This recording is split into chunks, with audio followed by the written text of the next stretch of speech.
তোমাদের মধ্যে যারা জাহাঙ্গীরনগর বিশ্ববিদ্যালয় পরীক্ষা দিয়েছো, ঢাকা বিশ্ববিদ্যালয় পরীক্ষা দিয়েছো, অলরেডি জাহাঙ্গীরনগর বিশ্ববিদ্যালয় পরীক্ষার ফলাফল হয়ে গেছে, ঢাকা বিশ্ববিদ্যালয় পরীক্ষার ফলাফল কিছুদিন আগে হয়ে গেছে।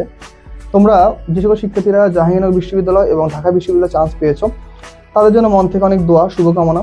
দেখো, অনেক শিক্ষার্থী রয়েছে যারা আনলাকি পার্সন, তাদের অনেকের মধ্যে ঢাকা বিশ্ববিদ্যালয় হয় নাই, জাহাঙ্গীরনগরে হয়নি। তাদের মধ্যে আমি একজন ছিলাম যে প্রথমবার ঢাকা বিশ্ববিদ্যালয় পরীক্ষা দিয়েছি, আমার শুধুমাত্র 0.40 জন্য ঢাকা বিশ্ববিদ্যালয় আমার চান্সটা হয় নাই। এখনও যখন আমি কোনো রিলস দেখি বা কোনো ভিডিও দেখি ঢাকা বিশ্ববিদ্যালয়ের, আমার মনে হয় যে আমি যদি ওইখানে যদি আরেকবার যদি পড়ার সুযোগ পেতাম। প্রত্যেকটা মানুষের লাইফে এরকম অপূর্ণ বা অপ্রাপ্তি থাকে, যেগুলো নিয়ে আমাদের লাইফটাকে পার করতে হবে, আমাদের সামনের দিকে এগিয়ে যেতে হয়। এটাই হচ্ছে আমাদের লাইফের নির্মম বাস্তবতা।